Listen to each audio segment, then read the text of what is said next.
Please like and subscribe to the Couch and the Rube YouTube channel. Also download podcast episodes wherever you get your podcasts. For sponsorship opportunities, email Jason at couchandtherube.com.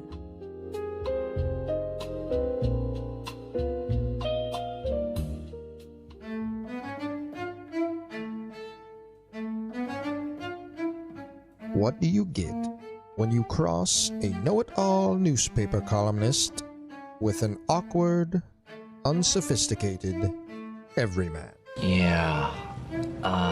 Well, I'm just not sure about that right now.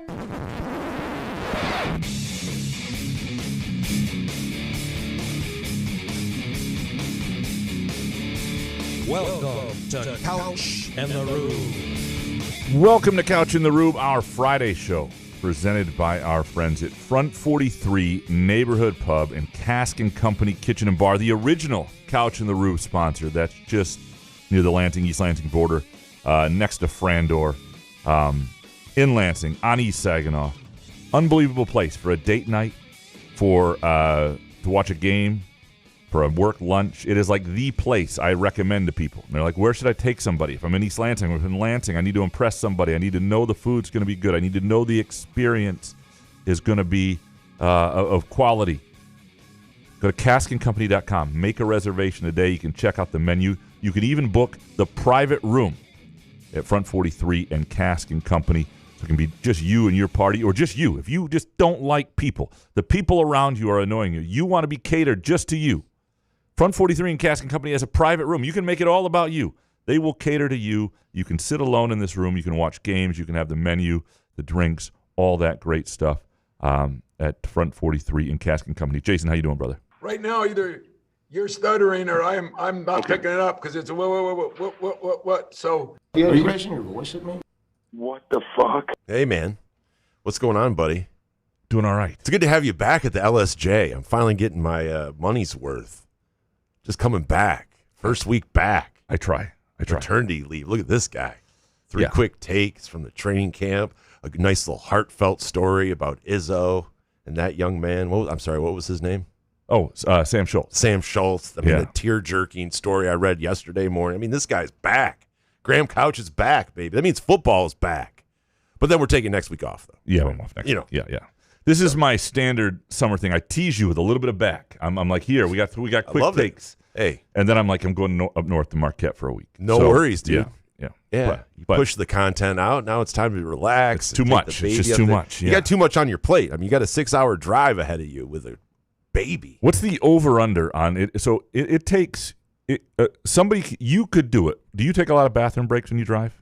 I do. Okay. I mean, like, what do you mean, like a lot? Like every hour and a half, 2 hours? No. If there's a rest area and it's available, the wife and I dip off. But I don't know how many 6-hour trips we've taken because I try to cap it about 4.5, and I definitely would need to go halfway through. Yes. So I am very much on the if I want coffee, I'm going to stop. So it's like every 90 minutes. So that works with a young one anyway. But so it usually takes us 6.5 hours. Somebody could do it in 6 if they stopped less frequently than I do. Yeah. The over-under on what it'll take us to get to Marquette, I'm guessing, is 9 hours. Whoa. The baby 8? Adds a couple hours? Because everything I read, and we'll see how she does. You got to let her out and walk around? You can't just be in the car seat for that many hours. You got to take her out. She's going to be upset at times. We got to have like an hour outside, at least half an hour at a time. Wow, really? Okay. Yeah. So it's gonna. The whole day of Sunday is just getting there. It's like just get there. So you mean you have to just stop off at a rest stop and let the baby out of the car seat for a full hour? Yeah, or get off at an exit and just pal around for a minute. Some of those rest stops can get a little sketchy. That's what I was going to say. Yeah. You got to reset. Yeah. You might have to pick very carefully which rest stop we you're know going to get out with a baby. We know which ones will. Yeah, right. Yeah, you don't want the ones where. Yeah, you don't want ones where there's I've been to ones where there's panhandlers, like, they're just outside the door, and you're like, good Lord. Or you don't want to get here's $10, man. I'm so sorry. Certain truck stops you want to avoid, The lot lizards lounging about. Yeah. So anyway, we'll do our best. It'll be a fun trip. We'll be back the week after that, full go as we get into the year. Unless you have a vacation coming up. Not that I know of. No way, man. Okay. No, I've had enough. I'm ready to get into this football season and everything. The Hall of Fame game was last night. Almost sprinkled on the under, but thank God I didn't, because by God, it was actually an exciting Hall of Fame preseason game. This is the most dangerous time of year to gamble on sports because there isn't a lot of good. I'm going to tell you why. There isn't much that's there. In soccer, it's like the League's Cup, which the Mexican teams don't really care about. And so they're playing the MLS teams, and you're like, well, that team ought to do well. And they don't because they're on the road, and they don't really care. And you're like, well, that didn't go as I planned. And then, baseball is baseball. It's a hard sport to bet on. And it's just one of those times where you're best to kind of keep the powder dry for a few weeks, I think. If preseason football, I have my theories that if you bet every underdog, you'd make money over time. But that's because Vegas hasn't caught on to that. Like, they don't follow any trends or anything. They just post a number and go, it feels like that. It feels like I think this is the one. Yeah. Anyway, but you gotta. Yeah. Anyway, but now we got backup quarterbacks that are 27 years old, or these guys that are starting these preseason games. So before we dig into what I think is an excellent group of Groovy Donut Twitter questions from our listeners, really fantastic. Should be a fun show. What we are betting this weekend, if we're betting anything at all, presented by our friends at Firekeepers Casino and the Firekeepers iCasino and Sportsbook app. Sign-up bonuses going on now. Football lines are up. Lots of good stuff at the Firekeepers iCasino and Sportsbook app. And, of course, you can just swing on by Dacey's Taproom and Sportsbook. They've got all the restaurants have celebrating their 17th anniversary specials all this month long. And also the casino floor, the sports. It's all right there. No need to go to Vegas. Just off I-94 in Battle Creek. What, if anything, are you betting this weekend? Well, of course, I got my Wyndham golf bets that we're going to be monitoring the whole weekend. But also, the Tigers. Are we good? Are we good now? It's at least offensively, right? So maybe some single game parlays. The problem is, though, Graham, is they play the Giants in San Francisco at 10:15. There's no way I'm going to make those late games. I got to get to bed. But I got to say, I don't mind that, though. I still doesn't stop me from betting if there is some sort of value there. Watch a little bit of the game before I go to bed, wake up and see if the bet hit. Maybe that's a sick way to do it. Maybe people can't do it that way. So maybe I'll talk myself into some Tiger stuff, but I'm certainly not betting against the Tigers anymore. They have the second best record in the AL since June. This team, dude. Yeah, it's and I'm sure there's some Twitter questions about it. Like, yes, are you jumping on? Yeah. We'll get into those in a minute because there's some good stuff there, some really good MSU. But it's why I hate this team the most. And then I got to hear Tarek Skubal, who's out there doing interviews now, how he wants to come back to Detroit, which is very interesting timing. Yeah. By the way, because the Dodgers do come to Comerica at the end of the month, and he doesn't want to get Alan Hallard when he shows up to Comerica. So throwing it out there that I would love to finish my career in Detroit. Like, shut up, dude. Enough of you. If I bet anything this weekend, it would be late Sunday night or Saturday night. Late Saturday night. LAFC is host or is at. It's not at. It's at LAFC, I believe, or it's somewhere. The home team is Toluca. I'm not sure. The Mexican teams don't. Is this like a John Smoltz story? You just can't remember. No. This is what's so stupid about the League's Cup, and people think MLS is competitive with Liga MX. The Mexican teams have to play all their games for like a month in the United States instead of the U.S. going down there. And so LAFC plays Toluca, and you can get a pick'em, which and it, like minus 135 on Toluca, which means draw no bet. So if it's a tie, you don't lose anything. You just get your money back. I think Toluca is significantly better than LAFC. I think you get a lot of Mexican fans at that game. That is the one. Now I've been off on these, but I would just say that is one. If you're looking for something late Saturday night, kids have gone to bed. It's 11 o'clock. It's LAFC versus Toluca. I think it's you and Harry Gagnon are the only two. No, that's a big game. Top of the best. Those are like two of the best teams in those two leagues going at it. I'm all in. I will be asleep for 3 hours at that point because that's the way we roll these days. That's when you're told to go to bed? I'm told to go to bed at 8 p.m. Yesterday, we had an LSJ softball game that started at 9:15. Uh-oh. I was so tired. I was worried I was just going to take a line drive off the jaw up the middle pitching. I was like, oh, gosh, this game is starting way too late. But anyway, so that is what we are perhaps betting this weekend, presented by our friends. Do you take anything to go to bed that early? A little Tylenol PM, yeah. But usually is that healthy to do that? I guess so. I mean, that's coming from me, by the way. But I'm just saying, like, I don't know. I take melatonin because I always laughed at people that told me to take melatonin. That includes doctors and nurses. And then I did end up taking it. I'm like, you know what? This actually kind of gets me to sleep. It helps me sleep soundly. I don't need any help getting to sleep right now anymore because today I was up, we were on our walk at 6:45. I'd been up since 4:30 or something like that. So it naturally just comes to you. As soon as the head hits the 8 pillow. o'clock, I'm gone. Gotcha. I'm gone. I'm just worried about the Tylenol PMs, buddy. I just don't want you getting into some sort of like habit or something, and you're hammering liquid NyQuil. You don't want to be Jesse Spano and Say by the Bell. So excited. So excited. I'm so scared. Oh. The only people over 40 got that reference. Dare program. Yeah. I know. We were just all lied to. Anyway, that is what we are betting. Presented by snorting rails of Adderall now. Presented by our friends at Firekeepers and the Firekeepers Eye Casino and Sportsbook app. Download the app. They have upgraded it. I think you'll like what they've done with it. And if you're going to lose money, lose it in Michigan. Keep it here with the Firekeepers Eye Casino and Sportsbook app. All right, are we ready to dig into these groovy donut Twitter questions? Firekeeper should steal that motto. Yes, let's do it. Eric Schultz up first. Do you get the sense that MSU's players are buying into the Pat Fitzgerald mindset and way of doing things? What do the tea leaves tell you? Well, so I've never heard a player at this stage publicly be out on a coach, like who's just starting, right? You've either chosen to stay or chosen to come for a coach, or if you, even before the transfer portal was around, you're like, this sounds good. It all sounds good.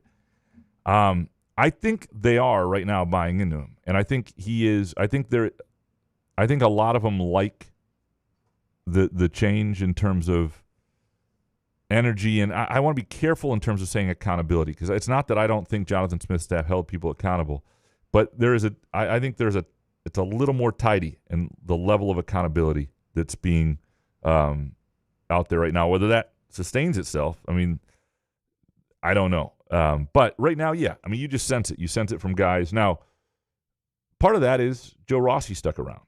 And so, he was part of the former regime. It's the third year of that. I like Jordan Hall flat out said that when I asked him the question, and he's talked about it before, but I talked to him about it on Thursday, that he stayed largely because Joe Rossi stayed, right? So I think that was a smart move by Fitzgerald, number one. But so far, everything they say, yes. And the tea leaves don't tell me otherwise. Sometimes you get a hint of, like, even the first year of Jonathan Smith, and you get this with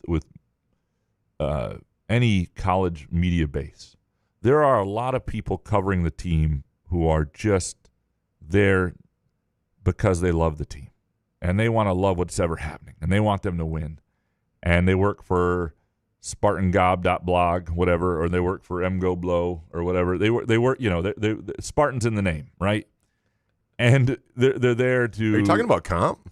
It's all of them. And Comp is the most. I mean, Comp is an actual journalist. I mean, he loves Michigan State, but he's been at this a long time, and he's seen a lot of these people come and go. And he doesn't like Comp is a little different because Jim Comparoni. I remember talking to him about Jonathan Smith when we were starting to see some idea that tea leaves. Maybe not everything but was in on him. And yeah, I mean, Comp sees it. Comp's not like one of these 24-year-olds who work for him or works for one of the other places like, man, I just love this guy. He's great. He's great. Comp's like, I don't know if this is going to work. And that's crazy. But what you see sometimes is you get questions of these players early on about the coach that are very leading. They're very, what differences do you notice that are, like leading in a positive way? How is this like the old person was awful? And, thank God they're gone. It's all crap usually. But you also do get some pretty genuine responses right now. And I remember when Jonathan Smith came there, I was watched some of the players who I knew Mel Tucker brought in with in some of those recruiting classes in 21, 22, 23 that were pretty acclaimed, that were Mel Tucker guys, and how those sort of questions were answered by them. And I did have some questions about that with Jonathan Smith. That said, I think a lot of guys like playing for him. They like playing for that staff. They thought they were treated well. Is there a different level of intensity with this one? Yeah, maybe a little bit. But yeah, right now there's no sign of tea leaves. And I would tell you if I thought, boy, some of these guys, this is a transition year where not everybody's in, and that happens in transition years. And they may not be putting guys out there. We'll get to talk to more and more guys right now it's like main dudes press conference style situation. Nobody's going to say, they'll, And if there were, we probably have to do an emergency episode because that's not good. Correct. Yeah. Yeah. Dominic next. Know why I love Eric Schultz? Graham will be absurd and I'll forget to address it. Eric, however, does not, a.k.a. another hashtag Hallergate. Couch is the straightest shooter unless it's about Haller. Goes out of his way to bring him up lovingly and then goes full Hegseth defending him. I do love Eric. Eric holds me accountable. Dominic holds me accountable in a certain way. Eric just is blunt and to the point. He's like, Graham, you're full of it. And this point didn't make sense. And Dominic's funnier about it, though, right? Dominic Eric cuts the stuff and just gets right to it. Yeah, and I have to edit Dominic every once in a while, just a little bit. Because you can't say whore on the show anymore. We're trying to get new sponsors for the show. I can't say whore. I'm Paul Davis. Yeah, well, it's not good when you have to explain who it is when you do an impression, by the way. We will edit that. Oh, that's Paul Davis. Fix that in post. What the fuck? Oh, jeez. Okay. We just start the show. That was Windsor. Yeah, I know, but we're still playing. Anyway. Yeah, anyway. If we don't have new sponsors in a couple weeks, and this is the show that lingers out there, this will be it. Well, Dominic, anyway, Couch, you say you didn't like the way the donors and fan base acted during Haller's tenure. Know what I hated? A guy who shut everyone out in an era where money reigned supreme. He sat on an island with Jonathan F. Smith and said, he is him. Sexton Education did this, folks. I would say that Alan Haller's formative years actually were spent at Michigan State, the real years that you develop as an adult and who you are as a person. So you can put it on your alma mater there a little bit. If you've got an issue with it, don't put this on Lansing Schools or Sexton. You can come at me with that, Dominic. We're not going there. We can. By the way, the Dominic, the AI video that Dominic tagged along with that post too, was amazing. It was you clapping for Alan Haller wearing his Sexton big reds. It was outstanding. Oh man, I love AI. It's great. Mayor of Fitztown next. Do either of you want to retract your previous statements that the Tigers won't get to 500 again this year? And from Corey Ostrom, are the Tigers teasing us again, or do you guys feel this winning will continue? And from Ken Chu, am I the only one left who still believes in the Tigers? I'm just annoyed. I'm annoyed. Like, that's all. I want them to be. I want them to win every game. Absolutely. I still tune in. But I'm just saying, when we were asked about it, will it be 500? We had to give a yes or no answer at the time. Well, they were like the worst team in Major League Baseball in May. And so the fact they've been the second best in the AL since May is frustrating. It's like, why did those two things happen? Right. And the bullpen, recently has been. I still don't trust them. I think they're also playing teams at the right times. Seattle's going in the wrong direction. They're about to play a San Francisco team that's in the wrong direction. Oakland or whatever they are, Las Vegas, Sacramento, whoever the A's are these days, they're hitting some teams at the right time, but they are playing well, and good for them. And they have a chance to absolutely finish above 500. A lot of baseball is not very good, and I'm grateful that I got out of that bet that I, and used it on the World Cup and won, because I did try to hedge at one point on just like how bad they would be, because I had them to win 86 games and win the division, and all of a sudden I was like, yeah, that's not going to happen. But I'm grateful that they're interesting. I'm grateful they're relevant. I wish they went on the West Coast 3 hours after I went to bed. But I think I believe that they have a chance still based on the rest of baseball and how they're playing. Right? Do you believe they have a chance to get in the playoffs? Yes, but do what exactly? Right. Nothing. Do I think that they're going to win a World Series? Absolutely not. I don't see that. And I do like that there are some young guys on this team that like the evolution of Troy Melton. I love that. I love that there's a guy. You look at Troy Melton and you look at his ERA and the way you're starting to trust him, and you're like, that guy looks like an ace. And I love that. That's incredible stuff. So there's McGee and Max Clark. Yes, It's fun baseball to watch at times. It's just frustrating. It's just Jonathan Smith's burner next. Do you want the Tigers to make the playoffs? For the record, I want them to make it, but I think it would be the worst thing for this franchise.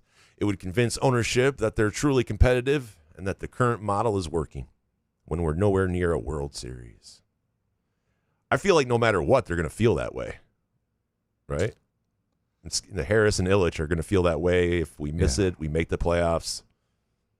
Yeah, I mean there is part of this. There's part of me that cannot stand Harris just saying, "Oh, they're this close." And now to his point though, there are guys that are in the system now or on the roster now that they've developed that made it an intriguing and perhaps really good roster down the road. That he's not wrong in a lot of ways.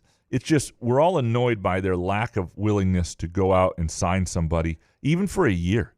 Like you don't have to overpay for a year.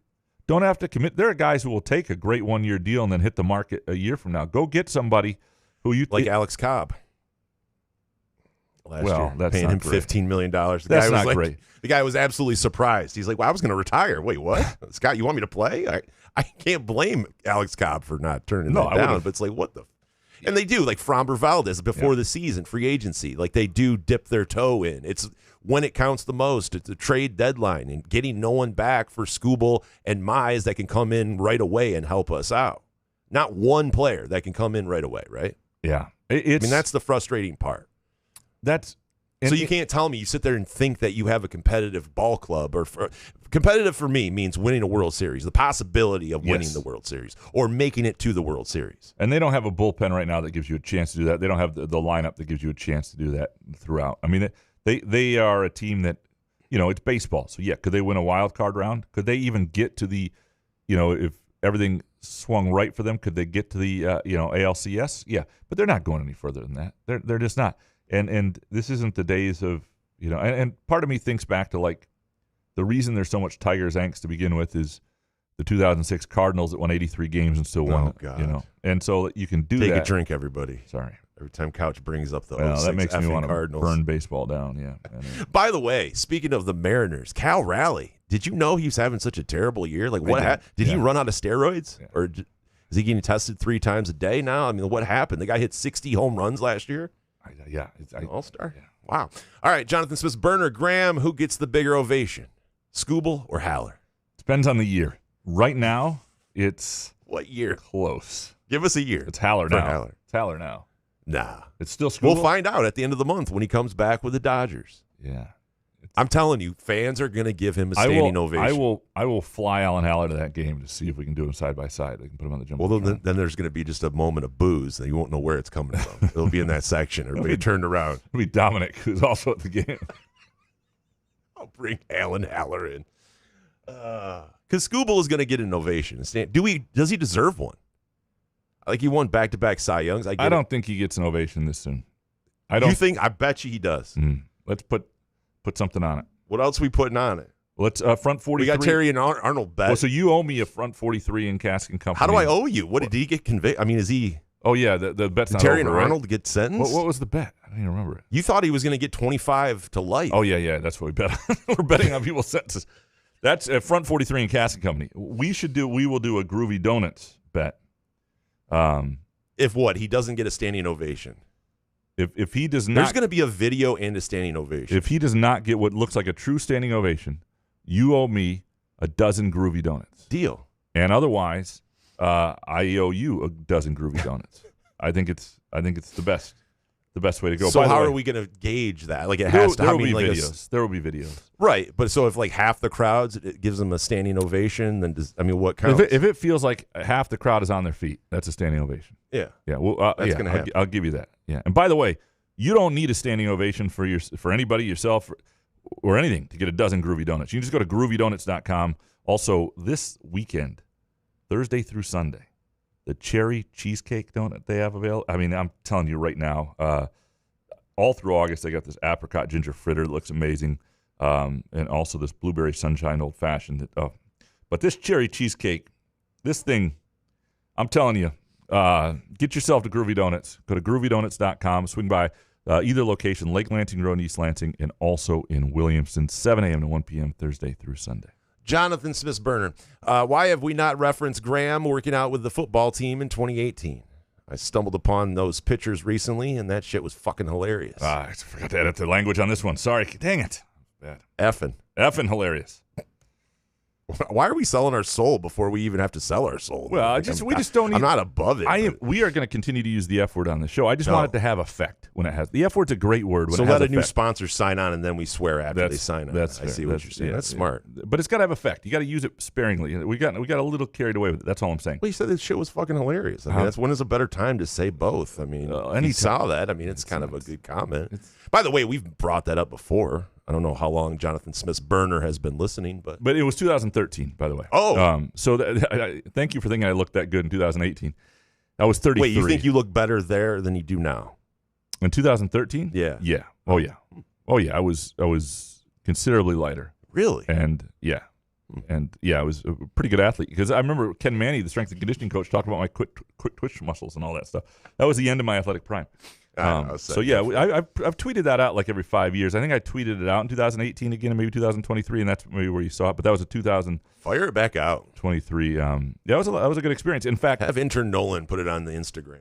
Part of the thing. So I'd done that in Kalamazoo when I worked there and lived there. I have not heard with covering Western Michigan in 2007, and it's a great way if you can get somebody to let you do it, and you're up. I mean, I would die now trying to it.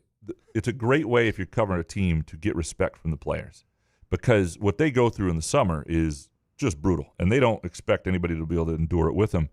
So I go there the first day with MSU because the week I'd done it with Western was pretty intense, and the only guy, in fact, and when we did the gassers, which are it was like 20 suicides back and forth across the field. The only guy I beat two guys, an offensive lineman named Cheese. His nickname was Cheese. And the guy who was the returning 1,000-yard rusher, Mark Bonds, which led to almost a fight on the field because they were so pissed at their running back for coming back out of shape that some reporter was beating him. Since then, he's been jailed for sleeping with somebody underage or something. So it's not great. He had other issues. But nonetheless, so anyway, but when I go to do it at MSU, and I think they were aware, like D'Antonio was aware I was going to be there, so they suggested a certain day where it was an interesting day, but it wasn't the hardest day. I was like, I can't write about that. Like, I didn't really get pushed to the extreme, and so they're like, all right, come back Thursday, and that was the day that they ran Spartan Stadium and the ramps, and then ran the steps, and that was the day that did you ever think about quitting? Like in the middle of it, because my mind immediately takes me there. I thought I was going to die. Like I still remember Ken Manny's voice. I remember Lorenzo Guess, who was a strength conditioning coach with the basketball team now, but he was back then with the football program. And I remember him looking at me as I was coming up the stairs. And I think he was as concerned as I was that one of the last times there was I remember Ken Manny yelling 3 more, and that meant like full loops all the way up the steps and down. And you're with you got players in front of you, behind you, and I would run with the big skill. Right, so it wasn't like, which I love that name for myself. But there are three. There is the skill, like the running backs and receivers and DB are like the skill guys. Big skills, running backs, tight ends, quarterbacks. I was with them, and then there's the linemen and stuff. And so I was with the big skill guys. Yeah. And anyway, naturally, yeah. I remember coming down the steps thinking, I'm going to die here because I'm going to fall while vomiting and tumble into my own vomit. And I made it through. But the great thing about that was the whole season, like Darquez Denard, Trey Waynes, all those guys just looked at you different. It was like, and I remember that it happened in Kalamazoo with Louis Delmas and some of those other guys. They're like, this dude just did a week with us of hell in the middle of the summer. Okay, that's a little different than other people. And so if you can ever do that and you're a reporter, instead of just sitting there and posting the freaking press conference to YouTube and you hear that, Fred Human? Writing all of Fred Human. It's like 12 people there now, right? It's just, we're not even covering the team. You just sit there, put this on YouTube. What he said? Oh, they're in the dorms? I'm going to write that story. Everybody write the dorm story. We'll write the same story. Okay, I'll write the same story. Oh, yeah. It's like, who is that? It's like, was it Milton with a stapler? That's what I picture from Office Space. It's that's every reporter right now. Oh, this is great. I got new information. It's all the same stuff. We're all writing the same stuff, but I'm here covering Michigan State, so okay. Anyway. Yeah. Corey Ostrom. How serious of an MSU AD candidate is Western Michigan's Dan Bartholomew? And would John Palumbo stay as the CEO of Spartan Ventures if the job went to Bartholomew? Yeah, I think he's a very serious candidate, and I think you'll be aware of just how serious that is in the coming days, probably. With John Palumbo, that is interesting. I don't know. I haven't spoken to him, but I do wonder that myself. So we will see. But I don't think you're gonna have to wait very long. Professor, if he remains healthy, what is the ceiling for Alessio this season? That's a great. I don't think any of us know it. Heisman. Yeah. Well, I mean, he showed last year some really important traits, like his ability to hang in there. Now, he took too many hits because but that's not his fault. Well, some of it though, and he talked about he's got to see things quicker.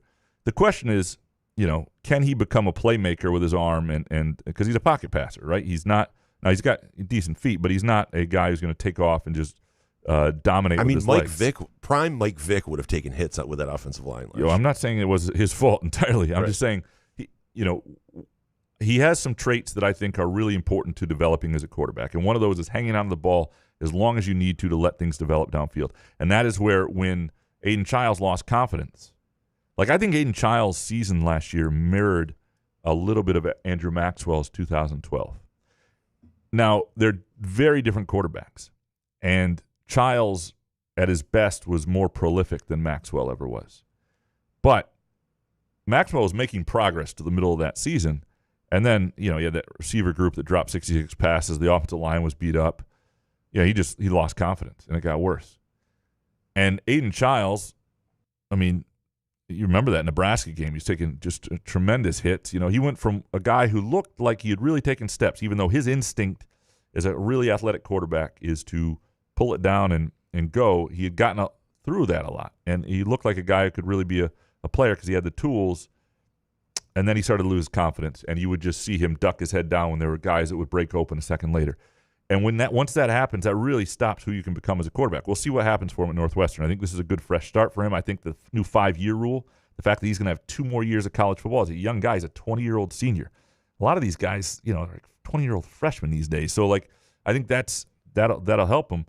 And but I think with Alessio, it's that is not going to be his issue. The question is, what sort of playmaker is he ultimately? And I think his floor is pretty solid, but I have no idea what his ceiling is, and whether he'll get there this year as a redshirt, sophomore and a few starts into his career, But I think the big thing is for this year is not only for him to obviously progress, but you want to see also that, boy, it looks like there's even more to that ceiling. Professor Bazooka to the head. If you could only keep one between McGee or Dingler, which would you choose? Bazooka time. What are you doing? Dingler. Easy. Yeah, me too. I mean, the catcher putting up those numbers and the rifle that he has. I mean, I would miss McGee, but I just feel you just can't harder to get that catcher. Yeah. Oh, yeah. Because what turned it around when we had a nice resurgence back in the day? In 06 and those times. Pudge Rodriguez is what turned that around, is because he was a Hall of Fame catcher, and I think Dingler could be on his way to that. So. I would argue Pudge Rodriguez still remains to be one of the 3 or 4 most important Tigers of this century since 2000. We're not in July anymore. You don't have to do that. I'm just saying. That ramp up was very July-ish. Was it? Okay. All right, we only had one topic on a Wednesday. Yeah, but I'm just saying, let me finish my thought. Your Miguel Cabrera is obviously up there. The Verlander's up there. Their guys are up there. But when he signed in 2004, that felt like something, right? That was if they deal. Won a World Series. They still haven't, though. So none of these I understand that, but it's hard to sit there and then, point your finger in the air and be like, you know what? One of the biggest signings of all time. Yeah, it's just hard to. You and I had just watched a decade of losing Tigers. That doesn't baseball. mean I understand, but it's after the fact. We have all seen what transpired. It was great at the time, and Miggy and the Triple Crown and all that. But the guy, that pitching staff. I'm telling you, if you have a friend in your life who you'd like to debate these sort of things with, you're just sitting over on a bar, and you're like, most important Tiger of the last 20 years, 25 years. And where does Pudge? Front 43 and Cask & Company is the place for this. The bar setup's outstanding. I mean, they became a sponsor of ours because in 2018, I'm sitting there watching Purdue, Missouri, losing a little bit of money on one side of it. Can't remember what, with Matt Mancarini on Michigan State's bye week, and thought this is like the greatest place to watch a game on a college football Saturday. And they should be our sponsor. And they've been a great partner with us ever since, and for good reason. It's not just that experience; it's the food. I love like the Asian bowl, the sushi bowls, the Asian, just the pad thai. When I've had a little bit to drink, just so much burgers. They got everything there. Great drink selection and an unbelievable date place. Good vibes. And if you want to make a reservation and you want a booth or whatever you want, which side you want to be on for Cask and Company or Front 43, just go to caskandcompany.com and you can spell all that out. Great reservation system there as well. David Jackson next. Do you agree that if Skubal wasn't such a contemptible, money-hungry, Midwest-hating sumbitch, 2027 Tiger pitching could have had the best rotation in all of baseball? Skubal, Melton, Montero, Job, Valdez, and even spot starter Flaherty would be tough for anyone to match. Bastard. Well, what do you mean, David? He's coming back. He wants to end his career in Detroit, so he's just going to play with the Dodgers, get a World Series, and then come back. The Orioles are losing a guy because he's a Boris candidate. There are certain people in this world the world would be better without, and I'm a firm believer Scott Boras is probably one of those people. It really? Just doesn't. Yeah. Out of all the people. Well, there are worse people, but I'm just saying life would be more enjoyable without Scott Boras. And I'm not suggesting anybody do anything stupid here. What I'm saying is push him down the stairs. Yeah, nobody said that. Nobody said this. I'm just saying there's certain people that, and I hope Scott Boras understands that like, yeah, I want you to die. No, hope you understand that. Just there's no point. I wish you weren't on this earth. Not saying that. Not saying that.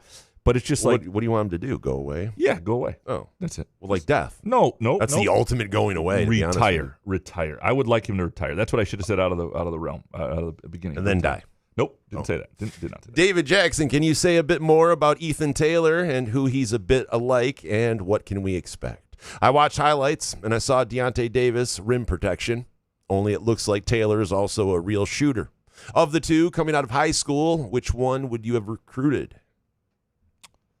Well, so Davis, looked like a project until he wasn't. And all of a sudden, I remember doing stories on just the impact he had in 20 minutes and who he was. I think it was a game at Wisconsin where when he was on the court, you were just like, this is undeniable.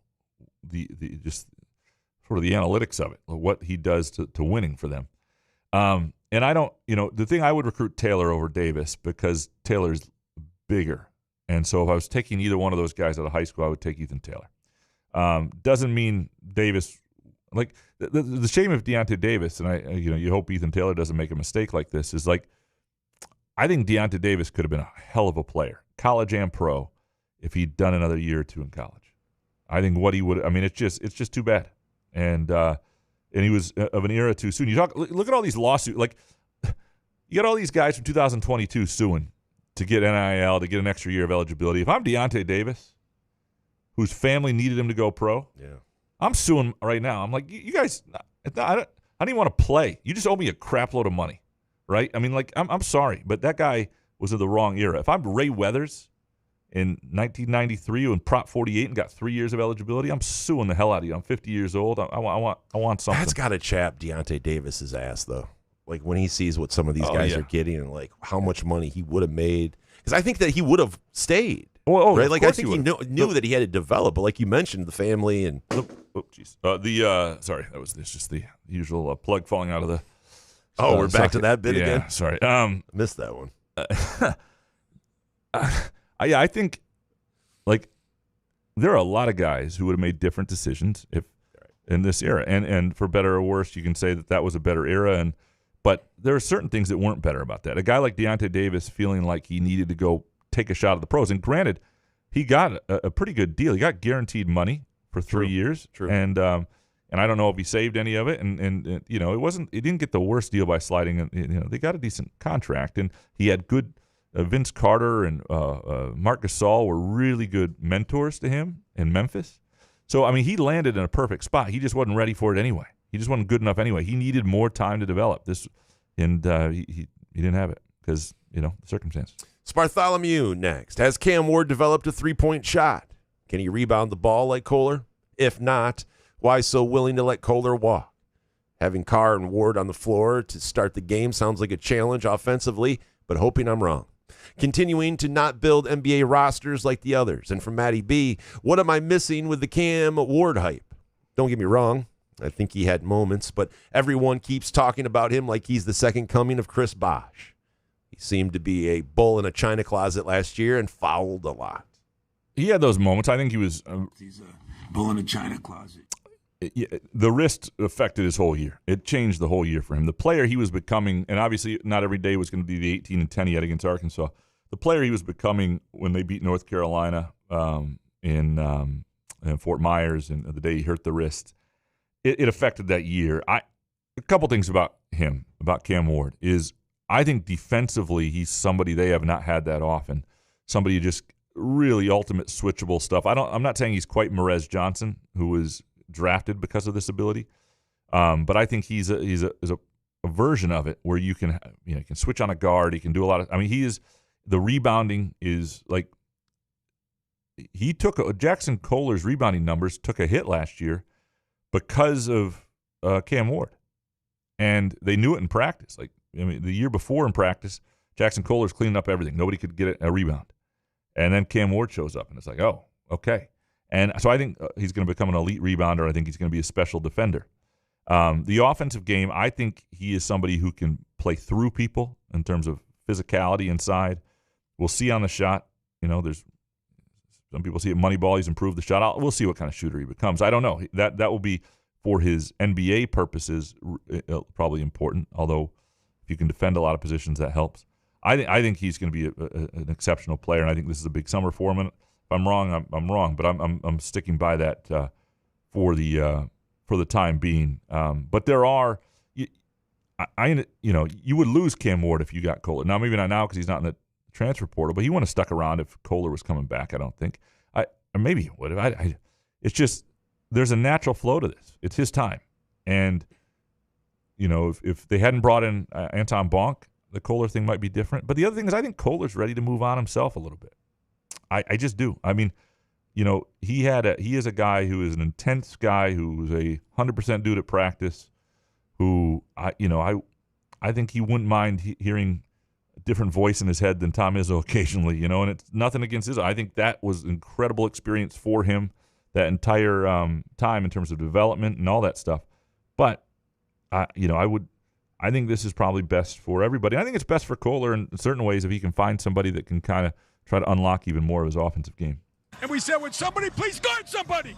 Matty B next. At what point does MSU just say screw it and play Rodney Bullard?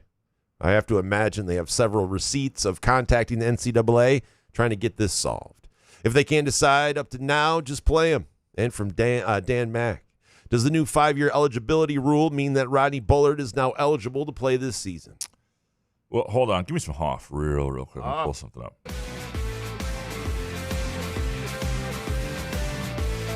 Okay, so this would be year 22, 23, 24, 20, 1, 2, 3. Yeah, so you would think so. There's something else with that, though, because he graduates in 2021. So the problem with the 5-year rule is it starts – his clock would have started in 2021, not 2022. So I don't think the 5-year rule. I think that's part of the problem. Is it's his clock. So I'm not even sure what his 21 year was, and he redshirts in 2022, but 2021 is might be when they're saying his clock started. It certainly would be in the 5-for-5 rule. So I don't think that actually helps him. Do you just play him? I mean, I've said this for a while with some of these NCAA rulings. Tell me I can't play in this game, I'm playing. You tell me you have no authority here. What are you going to send a security guard in? The NCAA is not far from feeling that. They really aren't. And I don't know that I would, if I were MSU, I'd want to do that for the case of Rodney Bullard. But at some point, somebody's going to say, you have no authority over us. We're doing what we want to do. You cannot take these wins away. We do not care what you think. We're going to do this. Good luck. Aiden's child next is reading the same Pat Fitzgerald Gatorade trash and inefficient water break story 3 times by 3 different Michigan news outlets, a sign that I have too many subscriptions or that I might actually be interested enough in the team to go to a game this year after all. Would still take the under. Well, if you only read it in 3, you could have more subscriptions that had it because everybody wrote the same story because that's what you do. Man. Look, are you going to do the voice again? I'm not. the Milton voice. I cover MSU football. I cover MSU football. So I'm here to Oh my God. somebody took my stapler. Sorry. I'm not even saying that's any specific reporter. No. I'm just, and it's a good story. I mean, it illustrates the things. I mean, it's an important story for him to tell, and this is the way it's been done, especially with head coaches. This is the way it often is. You can have a press conference setting, and a lot of people get the same stuff, and it is interesting, and ultimately, this goes back to before the web. You would, if you were a beat writer for the Detroit News or the Grand Rapids Press or whatever you were, you had to write it because your readers were only reading that, and it was fresh to them. So it didn't really matter that it was at a group setting. Now it just gets a little, I just struggle with that stuff. Anyway, I become less and less. Before the web. Before the web. Or yeah, anyway. It makes you sound older if you say that. Before the web. Yeah, Anyway, yes, I think you also might be interested in this team, which is good, and I hope one of your subscriptions is ours, and you keep it. Alex Mayer next. How many Spartans are drafted in the 2027 NFL draft? No idea.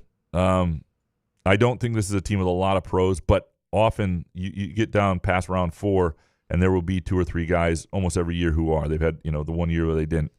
So I think, but again, I'm curious about the ceiling of this team. I think that's one of the great questions because it relates to how many dudes do they have? How many guys who are real difference makers are on this team? And you don't have to have a zillion of them to be competitive and be improved and have a good year. You have to have a few of them, obviously, to be a playoff contender and elite. But you got to have 1 or 2. You got to have some guys who are just a little bit better than maybe you think, or you go, boy, that's an NFL guy, and we'll see what they got. Alex Mayer next. Am I the only one absolutely shocked Jordan Hall didn't get voted for the number 1 jersey? That seemed like a complete lock to me. I wasn't stunned at what I mean. I think Jordan Hall was probably in consideration for that vote, and it was Kenny Soares, guy who's a transfer, played for Fitzgerald previously. So I mean that speaks to, is he a great player too? That if he's a defensive end, as a playmaker, linebacker, defensive end, rush guy, that would be great. If he's just this great leader guy, it's a little less impactful, even if being a leader matters. I wasn't. I mean, you never know how those things are going to go. I think Jordan Hall's pretty well respected, but I have no idea what the dynamic is in that locker room. Alex Mayer, do the student athletes get any kind of formal media training? If so, what does that look like?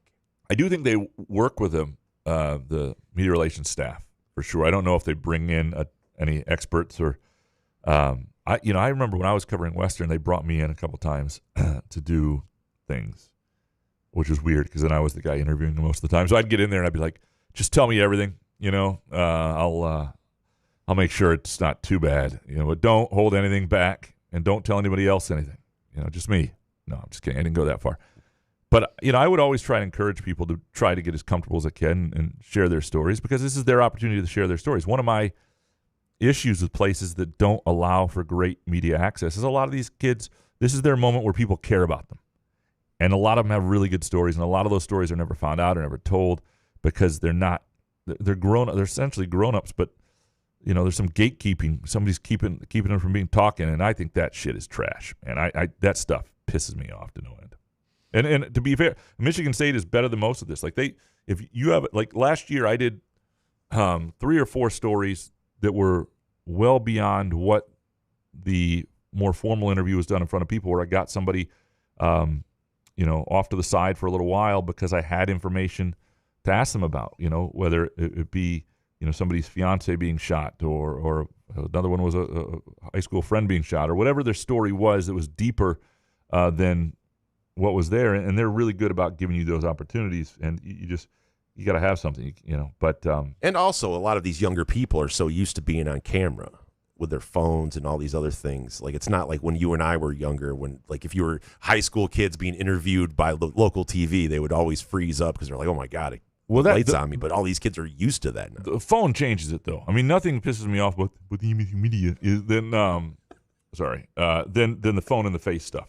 Because if you're talking to somebody and somebody comes up and they just throw a phone in your face, dude, just right there. Yeah, you're like they lose their train of thought. They stop. They think more about it. They're less conversational, and it pisses. And I often tell I mean, I people, guess if you're old like us, yes, but I mean, young even- people are even- still weirded out by that. it changes the and you're not doing work. You're not doing journal. Like if you got an interview, talk to somebody. Put the phone down and talk to somebody. We're not just throwing stuff up on YouTube for everybody to have. Make them have a subscription. Make them read. Have somebody have to write something. I just if you go to an MSU press conference right now, there's like 6 different people with their phones on a tripod, capturing the same damn press conference to throw it up. And I know that's what their bosses want and what they need and all that stuff. And I guess that, but when you lay your head at night, like, what impact are you having in the world? Like, do something else with your life if that's what you're going to do. If you're just going to record the press conference and put it up, do something else with your life. They sound like interns that didn't get their balls busted, and then we just release them into the world, right? Sparty Tim, give me one reason for hope for an MSU win in Ann Arbor in November. Bryce Underwood. I'm not talking about Michigan. I mean, what kind of quarterback do they have? Do they have a guy who can separate them or not? Or will it be somebody who holds them back? And, how I think there'll be a little more seasoned roster than Michigan State. But, quarterback play matters a ton. And if you have a team that cannot offensively separate itself and you allow teams to hang around, and that can be it. Frank Vachner next. Did you guys see what Purdue's new AD said about Indiana? If the new MSU AD says something similar about scum, I will be pissed. I'm just a believer in keep your mouth shut and carry a big stick. Especially when they just won a national championship. Did you see this? Oh, boy, I saw it, yeah. Tommy McClelland. Yeah. By the way, if there is any time that someone could get fired after their introductory presser, I mean, for something like that, because he had it written down. Yeah. This wasn't like an off-the-cuff side interview and he just got a little wayward on, or like at a golf outing or something. Yeah. This was in front of everybody. You wrote this down. You practiced it in the mirror. Yeah. And you still said some shit like that? You thought it was a good idea. And I understand it's your rival. And you got to be a little bit humble, and you've got to have a little bit of – I wouldn't even mention They just them. won a national title that football. Everybody is impressed by. Yeah, what are you talking about? Indiana football won a national title. Like, I don't know if there could be any opening remarks that are worse than this guy. I mean, obviously. But you know what I mean? Like, if you went to Kanye West and talked about Hitler or whatever. But I'm saying, like, this, sports-wise, is absolutely ridiculous, dude. Like, I honestly, if that happened at Michigan State, my God, we do the first 45 minutes about what the AD said like that. If you're going to make fun of Indiana, what you got to do is Indiana's a blue blood in basketball, right? And they let that fall off. And Purdue is really good in basketball. So you're the AD at Purdue, and you're trying to say something about Indiana, Purdue, or whatever in that rivalry. You can just say, we think this is a place where you can play winning football without letting your basketball program fall apart. Right. Now, that's fair game. That's a good comment. That's okay. Ooh, that's a shots fired. Like D'Antonio, the pride before the fall. Yeah, like right. that kind of is like an epic kind of time, like when you can do it and you say a little blurb or something. Yeah, no, it's not a team that just won, that no one thought in the history of the world, our lifetime, would see an Indiana football national championship. If you think you might say something dumb like this at a board meeting, at work, or in any sort of public setting, talk it out with a friend at a place like Front 43 and Cask & Company. You're sitting next to each other, having a drink, having dinner, whatever it might be. Test it out. I do that sometimes on a group chat with some other sports writers. I say text or tweet. They all tease me. They want me to tweet it out, right? But if they say tweet, actually not to tweet it because they're looking to get you in trouble. But in other words, test it out. Go to Front 43 and Cask & Company, have a beer or two. The next day, if you still feel like saying it, say it. But, that's the That's got to be terrible for McClelland, though, the waking up the next day. Or, like, going home, and your wife was like, oh, how'd it go? Like, I'm sure she was there, right? But, like, she'll be supportive. You go to dinner after. No. After you see the backlash, though, I mean, if you're the wife, too, the next day you're reading stuff. I've done things that aren't great. My wife's always supportive. I'm like, I wish she wasn't supportive. But something like that.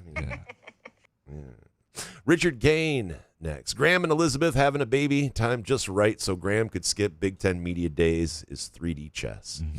How many more kids do you plan to have, Graham, so you can keep avoiding the F-wads? You mean the media? What are F? What's an F? Anyway, if I had known about this paternity leave, which didn't exist when a lot of our friends were having kids, 10 years ago or so, like the level that we get. Yeah. If I had known like 10 weeks was what I got, I'd have like 10 kids by now. Dude, it made me consider having one. It's unbelievable. It's not even a possibility. Yeah. It's so at least 10. No, we have no idea if we're going to have more or not. But did you ever think of maybe just putting in for a couple more to see, like, couple more? First 10 weeks weren't like, I need like another 5 week extension. Apparently, the way this works with these because you don't do it through your own. It's not through your own HR department. It's these separate Sedgwick or whatever these places are. Even better. But they're so unorganized in terms of what I've heard so many different things about how many days I have left. It's somewhere between 6 and 13 paternity leave days, and they don't have it right. And I don't know, but it doesn't really matter because I'll take a week at some point next spring or something. But it's like it's like, Graham, your kid's 9. Like, why are you taking more days? Yeah, it happens.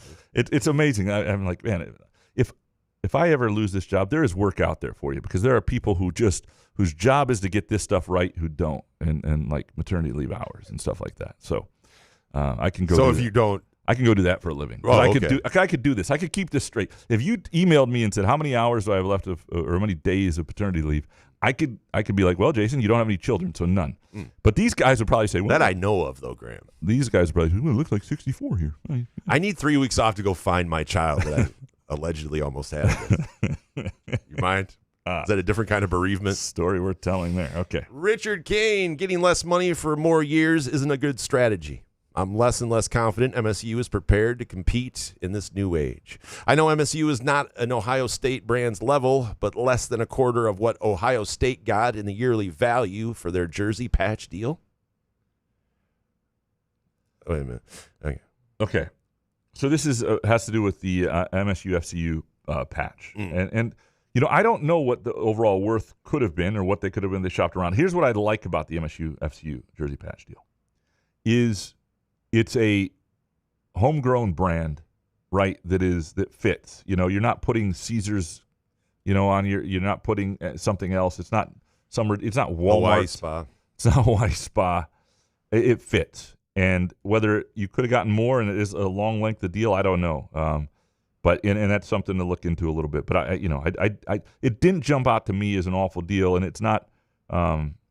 Is it ultimately it doesn't jump out to me the way it did for some. The length of the deal was the one thing that was probably a little alarming. But MSU FCU is the type of company that, like, if you're gonna do something local, that makes sense, right? That's better than a lot of these places. Just you don't want to just sell yourself to the the highest private equity company.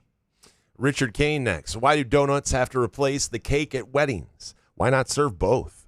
Groovy Donuts is the appetizer and cake for dessert. Why not?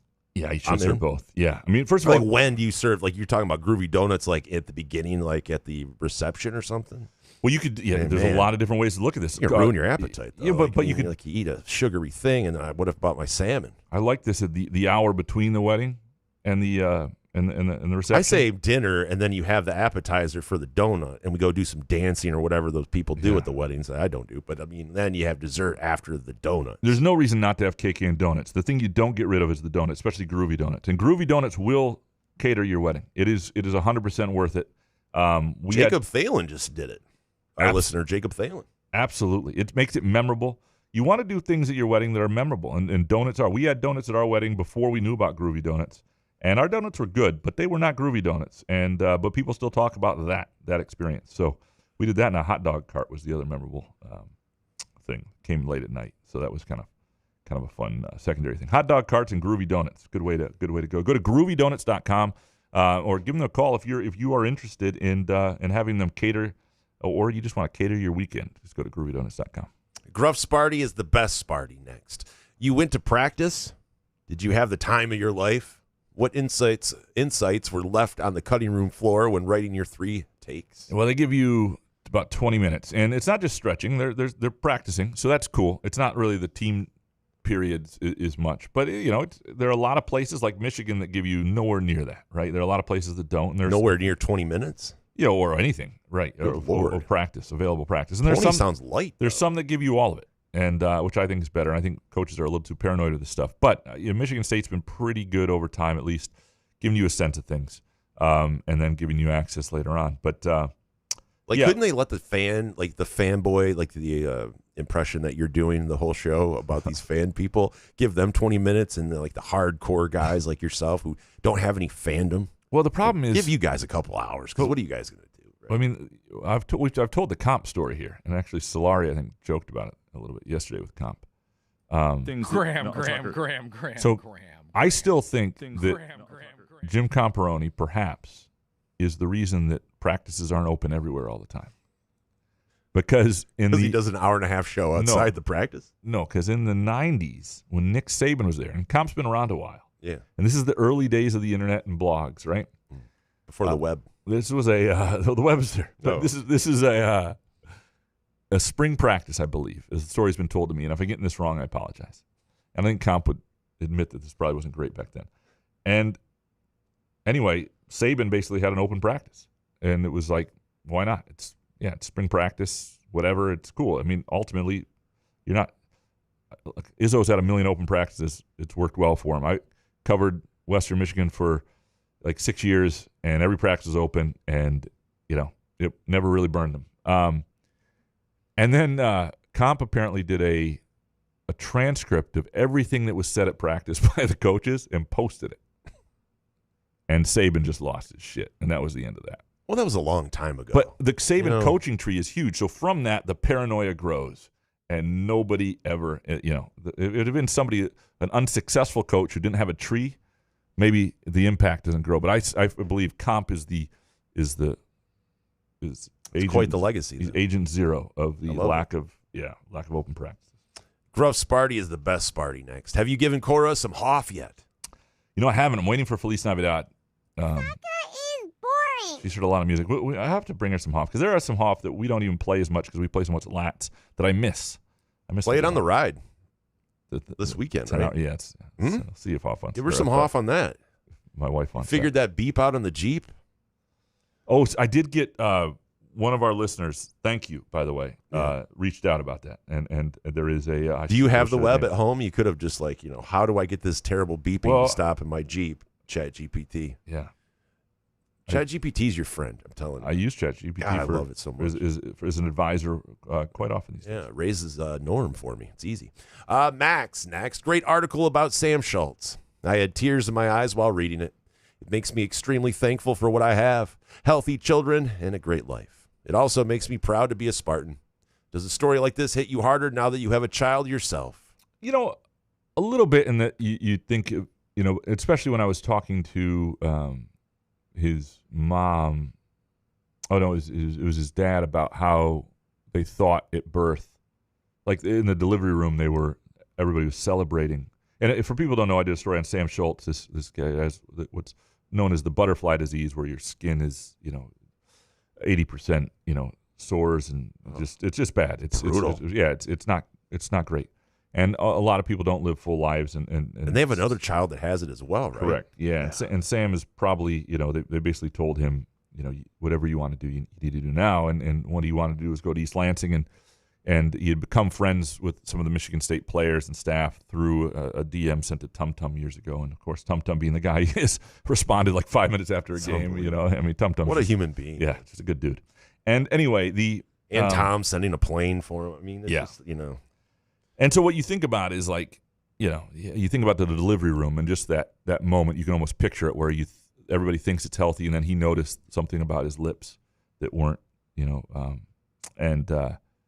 he knew right away. And that feeling of what that must have been, and how grateful you are. You have your own healthy child, and so so it does change it a little bit. But you also, as you're interviewing him, you just feel bad for him. I mean, the fact that he was talking to me the way he was, knowing he's probably weeks. Like, they didn't know if he was going to make his birthday the next week. I mean, that's just to be in a state of being where you're willing to be interviewed about stuff like this, and about, That's what I mean. There's cases like that where you don't need to have a child yourself to feel any sympathy for it, right? It's pull you in. It's brutal. Yeah. The ghost of George Perlis next. Why is everyone so concerned with Brad Holmes' roster construction?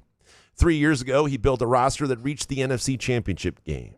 The Lions weren't eliminated because of the roster they came up They came up short after one too many fourth down decisions instead of taking the points. Well, no, I don't think anybody's questioning his roster a few years ago and their initial construction. Deadline moves. Yeah, it's since then based on circumstances. I think his initial having a need going into the deadline, not fitting that need, and then we're not going to have the success in the playoffs that we wanted. I don't think anybody's blaming Brad Holmes or whatever. I mean, and if they eventually win a Super Bowl and he's able to say, hey, we won a Super Bowl with these 3 draft picks on the field that I didn't trade on the deadline. Right. We'll all bow to him and say, you're right. You know what? You were right. And you saw the bigger picture. And And that's fine. You can also argue the other way. I don't think anybody questions at all Brad Holmes' ability to initially turn the Lions roster into a contender and how he did it. I mean, it was fantastic. And did they get a little lucky that Jared Goff? First of all, it was a great trade, and that he wound up being, because there was some thought that I don't think they thought he was going to be the quarterback he's been for them. But I don't think anybody questions his initial rise. Treese. Next. Are you heartbroken that the Ben Johnson and the Bears got a Hallmark holiday movie before Dan Campbell and the Lions? No, because they had to move to Indiana to do it. Like, this is the whole deal. The deal was, you move to a small town in Indiana, we'll do a Hallmark movie about you.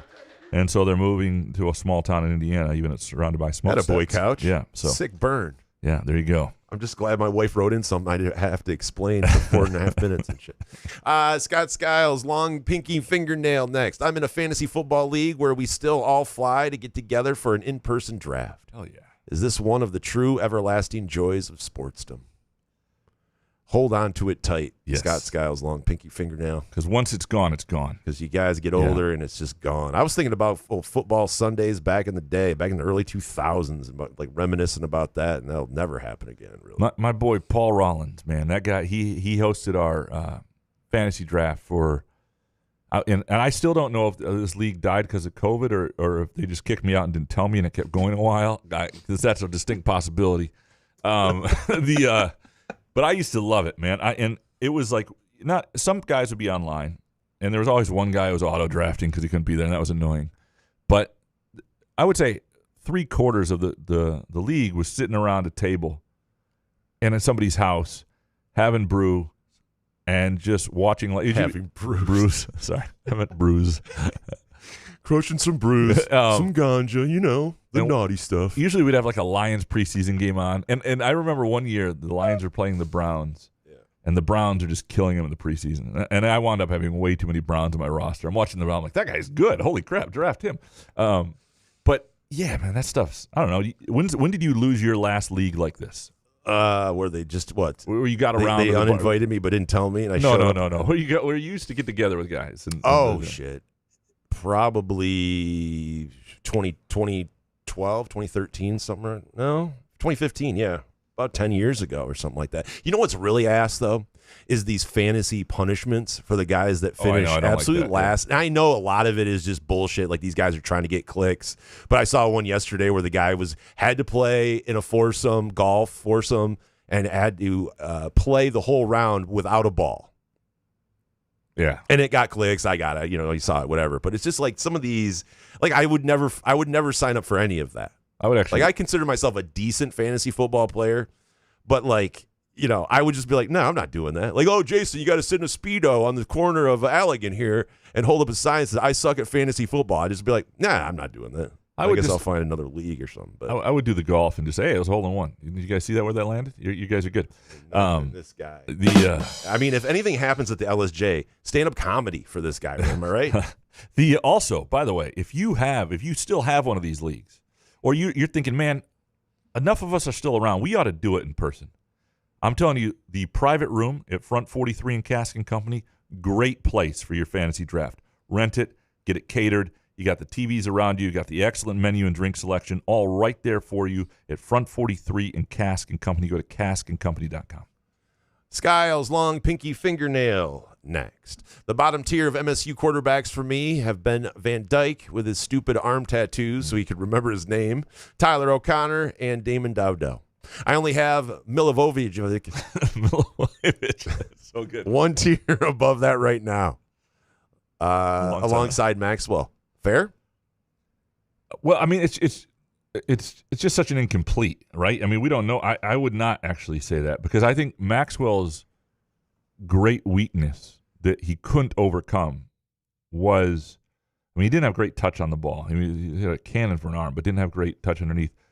But he was a check down Charlie. Like he was it when pressure came to him, he got rid of the ball, and you don't see that with Milivojevic. Like he hangs in there. And so what he becomes, I don't know. But yeah, in terms of tiers of guys, like Damon Dowdell, I mean, I remember that was back when I was, I remember watching him throw that interception to Rutgers, the defensive tackle. I mean, it was a little rough. And O'Connor was not. I thought O'Connor had a chance and just didn't quite have it.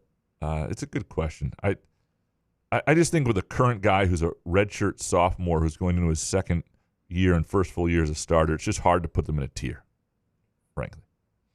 Bob in Fort Myers next. MSU likely number 1 wide receiver Rodney Bullard is 24 years old. A few months ago, many Spartans were whining that Michigan hoops cheated with a 23-year-old Yaxel. Sauce for the goose is sauce for the gander.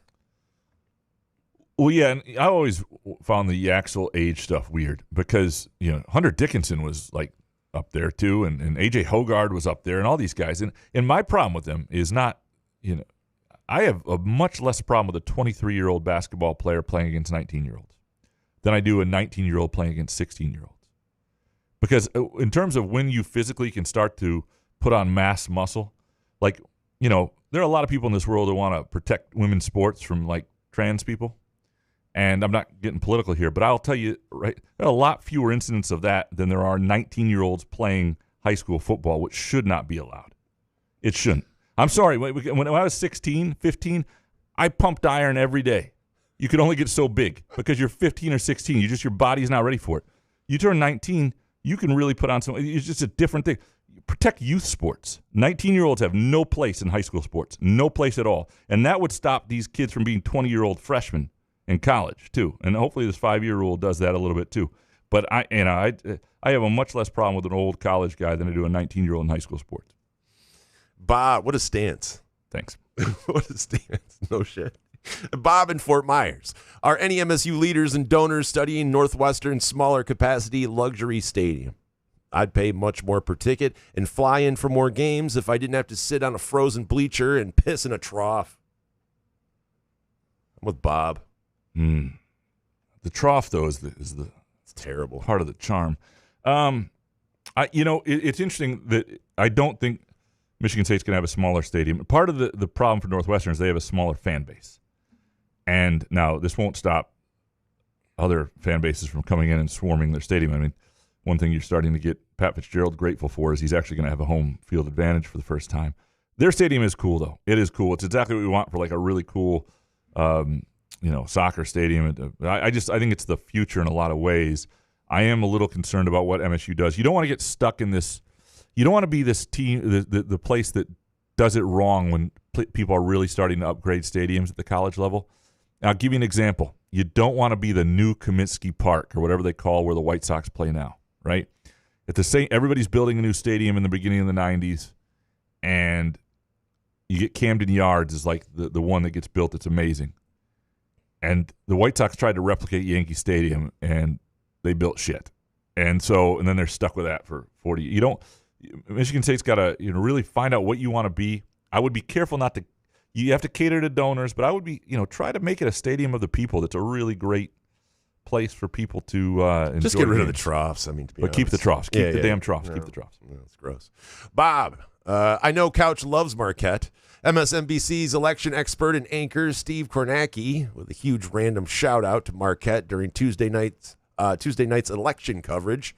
Declared Marquette one of his favorite places on the planet. Good man. Although, unfortunately, we don't need too much of that. And there's enough money already getting to Marquette that it's becoming a little more expensive. And the thing about Marquette that used to have such great charm is it felt like if any of our regular middle-class hometowns just happened to be right on Lake Superior, that's what they'd be. And it was cool. It was affordable. It was just like far enough away that it kept some of the yahoos out.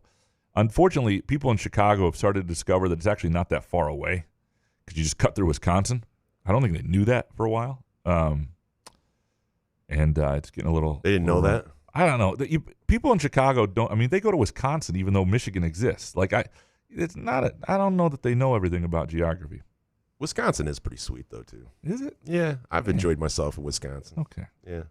The Carson Gulker of Southern Maine next. What do Maine, Winona State, Southeast Missouri, Albany, Houston Christian, Jackson State, Western Carolina, and Ferris State have in common? Answer. Those are all schools MSU football players have transferred in from. And I don't think that's a bad deal. I do think you want guys who – the sad thing for these schools, and there's the offensive lineman from UConn who's, they're hoping is one of their best players. And he talked about UConn didn't align with his goals, right? And that didn't used to be the way it was. Like, it used to be, it sucks for the mid-majors because, Western Michigan's offensive line for years was better than Michigan State. They had like 2-3 draft picks on those teams with PJ Flex that went to high draft picks. Taylor Moton was from Okemos. Want to be in a second-round pick. Michigan State didn't even offer him. But they stayed there. Your career's fine. You don't need to go anywhere else. And I'm not saying it can't help if you're at Maine or Winona State or whatever, and you can want to play Big Ten football and all that. But also, for the bigger schools, you get these guys who have developed late or want that chance, who are stars at that level. I think it's better than having the person who's been beaten for a job at Georgia or is, and then comes over and is, okay, they're just looking for a new high major to have a shot at that's maybe they view as a slightly lower level so they can be higher on the depth chart. I don't know that that's the way.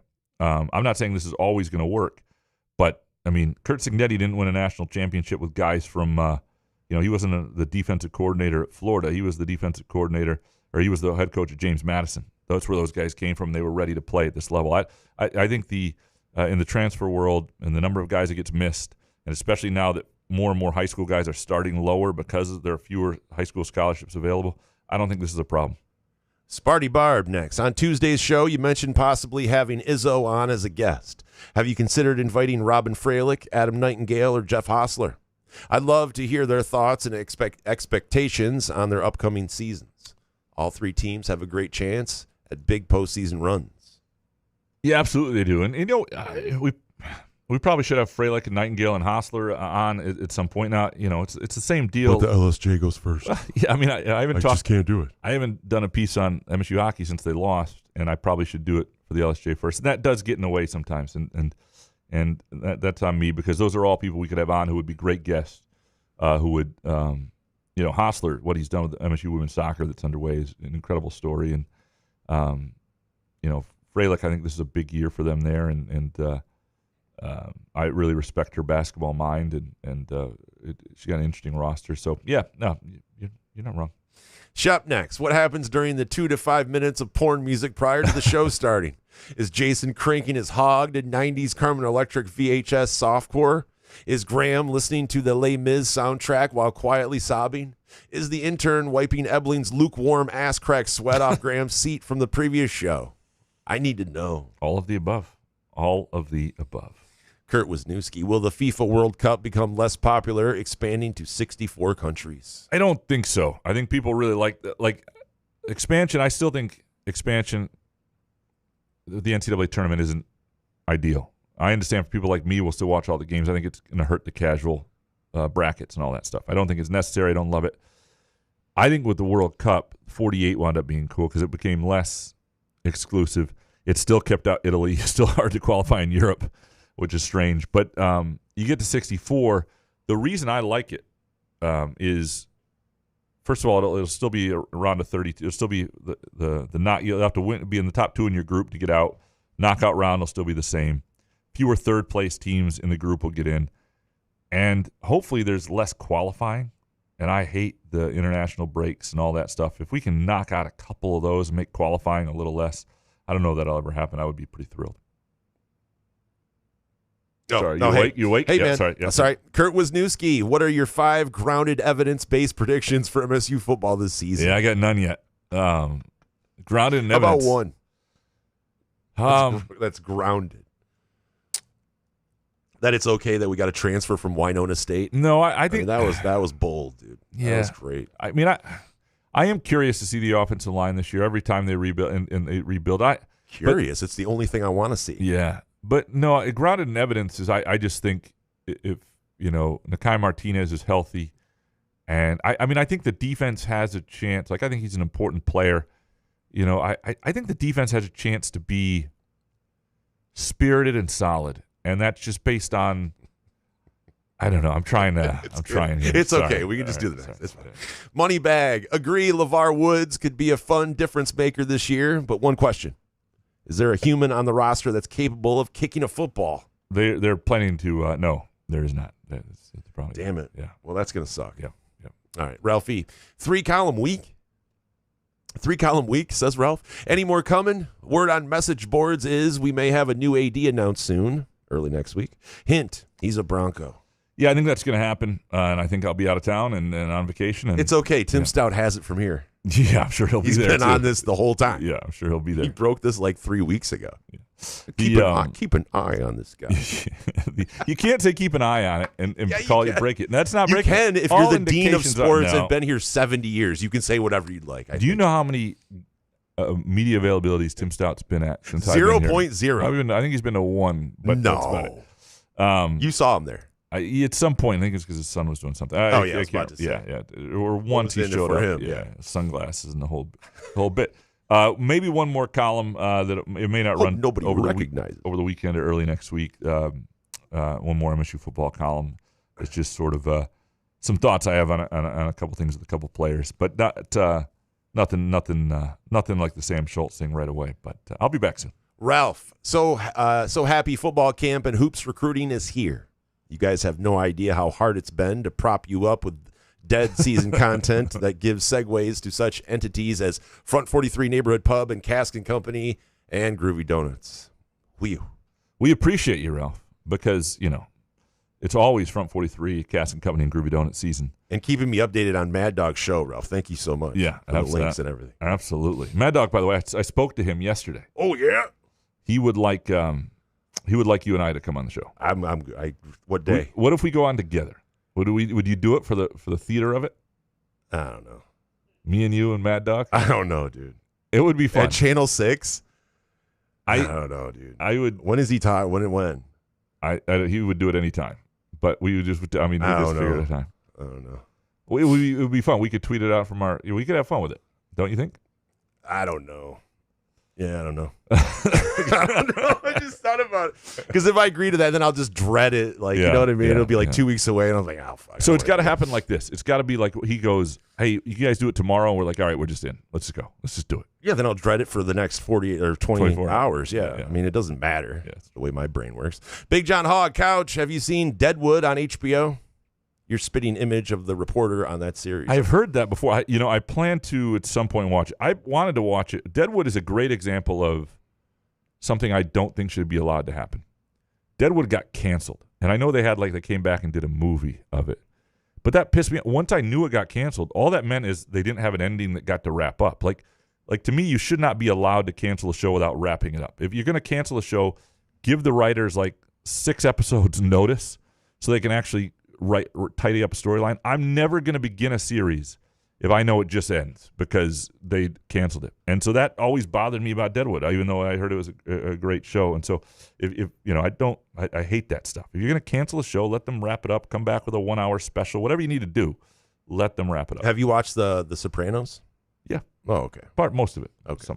Big John Hogg, are running backs without a leg injury equal to pitchers that haven't had Tommy John? These contracts feel too rich. So we haven't really talked yet about the Jahmyr Gibbs contract. How you feeling? I love it. Yeah. I mean, we talked about it, on Monday or Tuesday, Bijan Robinson signing his deal, and then Jonathan Taylor kind of, it's exactly what I didn't mind paying Jahmyr Gibbs for. Some incentive stuff in there. It's absolutely perfect. You got to pay your guys what they're worth. I have no problem with paying Jahmyr Gibbs. I just want to see that offensive line punishing MFs again because that was the greatest time of my life. And there's always the risk. Miss it. There's always the risk of injury, and you worry about that. Now, the thing I say with Gibbs, but baseball players are pussies, though. I know Tommy John is a real injury and real serious and all that stuff. That's different. Yeah. But I understand. You know what I mean? A running back without any leg injuries, I'm not sitting there waiting on it like these guys. Well, and Gibbs isn't a guy who's had that. Gibbs gets nicked up, right? But he's not a guy we've seen yet. Now that could happen any day. But all these guys get nicked up. Yeah, it's crazy. Big John Hogg made 14 on a hole in a tournament this weekend. Norm ain't picking me anytime soon. No, 14. You're supposed to pick up after a certain. I was about to say, 10? Is there a cap? I thought there was a snowman. 10, 12, 8. 12? I do 8. Do you really? Wow, that's pretty good. I don't keep score, but I mean, if you just get up to a certain, but if you're playing in a tournament, I guess you got to. I've been asked to pick up before. Are you going to pick that up? Yeah. I think that's shot 12 there, man. You go ahead and pick it up. Hit it 5 feet. God damn it, this is going in. Greg Boone, Jason, congrats on 2 straight outright winners on your recent golf bets. Did you hedge in the final rounds or let them ride? Thanks, Greg. I appreciate that.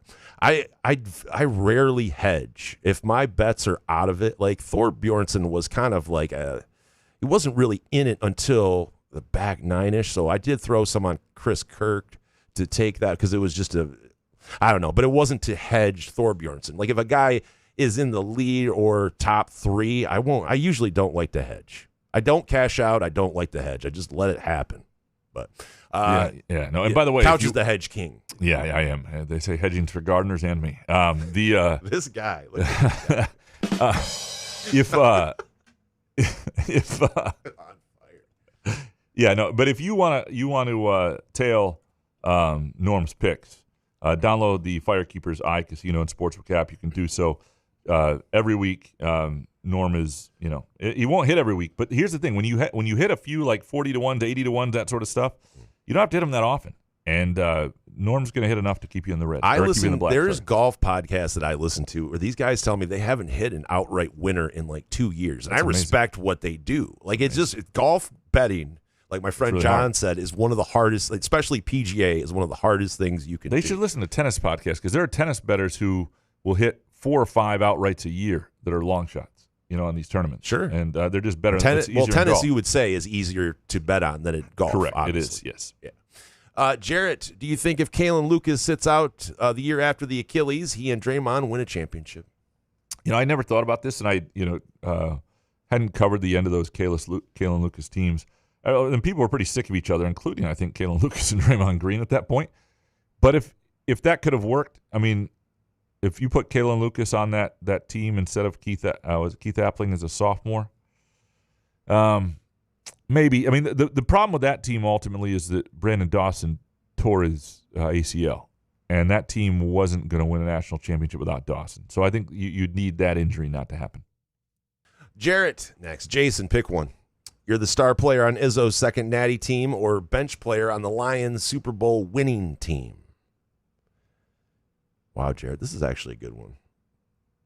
I think I would like bench player, right? Like, what kind of player am I? Am I like You're like a backup linebacker, backup long snapper or something? That'd be amazing. That's really brutal. Well, I could still be a fan, right, of the Lions. I think I would rather, because you're the star player on Izzo's second natty. You're a legend. Yeah. And I know that you're going to be a legend on the Lions Super Bowl roster, right? You'll be able to sign autographs at a mall in 25 years and all that shit. Yeah. But like Izzo's second natty and being the star player, I have to pick that and just be a fan of the Super Bowl winning team, I guess. Absolutely. It's the first one, Yeah. Izzo for Prez next. MSU was always known as the fun party school with the prettier girls. I keep seeing rankings of the best college town, best college experience, most fun, and Michigan has climbed the ranks. WTF happened? Well, because these rankings don't know anything. Like, think about how hard it would be to put together this list. Most people had one college experience. They went one place. Maybe you went to 2 places. Maybe you visit friends and you have a great weekend somewhere else and you have a good sense of a couple other places. Tops, it's 4. How are you going to put together this list? How do you put it together with somebody else? These are done strictly for engagement. They're done out of complete ignorance. Don't click on this stuff. Don't listen to it. It's just like, think about the thing you know least about. And I mean, maybe you could crush a lot of tape. That's what this is. Yeah, this is be like Weiss at Michigan, have a whole database. I didn't think about that. No? This is not educated stuff. That's all I can say. Just don't pay attention to rankings. They're doing it to get a rise out of you. That's all it is with anything. Joseph Stats next. What gym do you guys go to?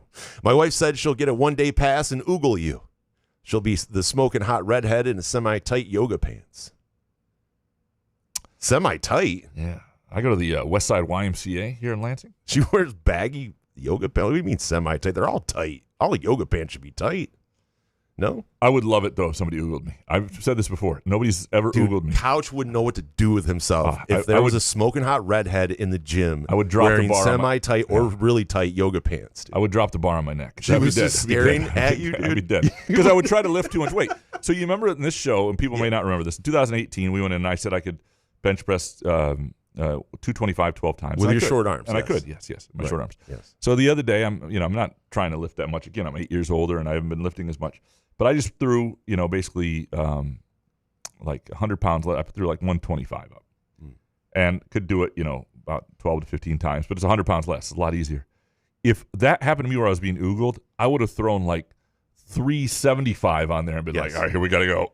And any guy saying that he doesn't when there's a good-looking woman around, no matter if you're married or not, if your game you're doesn't go up a little level or you're trying to outperform yourself, yeah, be the worst. Come on, you're lying to yourself. Mayor of Fitzdown next. With the newest Kawhi scandal, does Adam Silver have the balls to really punish the Clippers? It's getting bad. I mean, it's going to be interesting. I think there's a decent chance that Kawhi Leonard's contract is voided. But I did see Pablo Torre say in an interview that he doesn't think anything is going to happen to Ballmer. Because my first thought when I saw the report from Pablo Torre is that Ballmer is going to lose the Clippers. No, I don't think he loses. Right. I mean, so then what do we care about the story? That's what I mean. Like, well, then what's the punishment? Kawhi Leonard? Well, Kawhi Leonard loses his contract. They're stuck with him there, and then the other thing could be you lose a couple draft picks. Like you really get hit. You can get hit where it really sets the club back. That means that something's going to happen to Ballmer. Well, that's Ballmer. I mean, if you lose draft picks, that's his team. But he's not. But that's you mean okay, like arrest or? Well, what I mean is, you don't force him to sell. In other words, they don't. But how? How do you not though? If he's trying to get around the salary cap, how? I don't understand that. Yeah. I mean, we got rid of what was the previous? What was his nuts?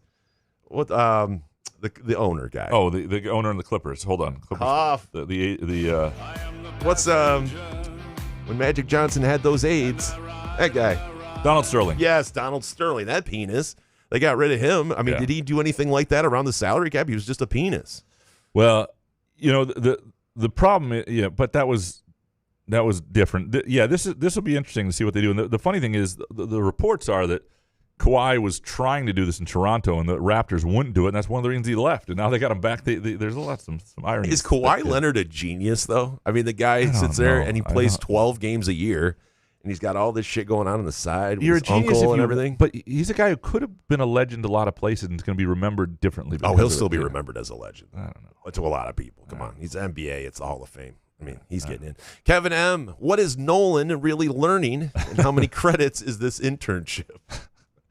I don't know on the exact credits. He's learning plenty. And he's learning how to run an Instagram page into the ground. And, he's learning how to be around a couple buffoons who can't teach him much. There you go. Sports Guy 1919. Has Jason ever played the Mario parties on Nintendo 64? Far superior to the newer ones. Also, does Jason play high? Also, far superior experience. Sports Guy. I mean, come on. Do I play high? Are you fucking kidding me? All right. Kevin M., a rumor of one or more marquee matchup coming for basketball. Arizona and Phoenix at Ishbia's Mortgage Matchup Center. What do you know, Graham? Yeah, I don't know. My understanding is it's pretty much settled. What's kind of out there is out there. But whatever other inklings I have, I unfortunately don't have on the record, so I can't really spill them. But I don't give us a tea leaf. I don't have anything big here to give you. Otherwise, I would. Well, I couldn't do it anyway. But I would give you a tea leaf that there was something big coming.